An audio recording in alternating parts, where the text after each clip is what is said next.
चुड़ैल लड़की ने राजा से किया प्रेम। एक डरावनी कहानी। बहुत समय पहले की बात है। एक छोटे से राज्य में एक साहसी और न्यायप्रिय राजा शासन करता था।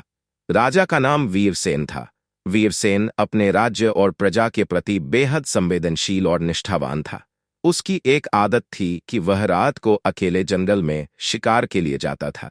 एक दिन राजा गहरे जंगल में शिकार के लिए गया और वहां उसे किसी ने पुकारा। उसने जब चारों ओर देखा तो उसे कुछ नजर नहीं आया। राजा ने सोचा कि शायद उसकी कल्पना हो रही होगी और वह आगे बढ़ गया। कुछ दूर जाने पर उसने देखा कि एक सुंदर जवान लड़की खड़ी थी। उसके बाल लंबे और काले थे और उसकी आंखें गहरी थीं। वह लड़की राजा को देखकर मुस्कुराई और राजा उसके सौंदर्य में खो गया। राजा ने उससे पूछा, तुम कौन हो और इस जंगल में क्या कर रही हो? लड़की ने उत्तर दिया, मेरा नाम चांदनी है। मैं इस जंगल में रहती हूँ। मैं अकेली हूं और तुम्हारे जैसे किसी साथी की तलाश में हूं। उसकी आवाज में एक अजीब आकर्षण था जिसने राजा को मोह लिया।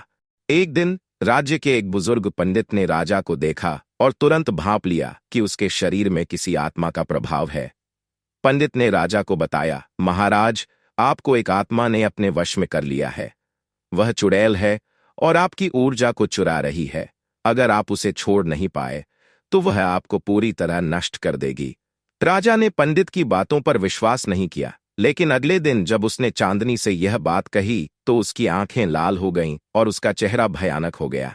राजा को समझते देर न लगी कि वह वास्तव में एक चुड़ैल है। चांदनी ने हंसते हुए कहा, अब तो तुम मेरे हो चुके हो। तुम मुझसे कभी भी मुक्त नहीं हो सकते। राजा को अब डर सताने लगा। उसने हिम्मत जुटाई और उसे जंगल में छोड़कर भागने की कोशिश की, लेकिन चुड़ैल ने उसे पकड़ लिया और कहा, तुमने मेरे साथ विश्वासघात किया है। अब इसकी सजा तुम्हें भुगतनी होगी। उसके बाद वह राजा को अपने साथ ले गई और कोई नहीं जानता कि राजा का क्या हुआ। उस दिन के बाद से लोग उस जंगल से दूर रहने लगे। कहते हैं कि जो भी रात में उस जंगल से गुजरता है उसे एक सुंदर लड़की की आवाज सुनाई दे सन कुआन पाओ। तो ऐसा बुलदे सवर है। जो उसकी ओर आकर्षित होता है वह कभी वापस नहीं लौटता।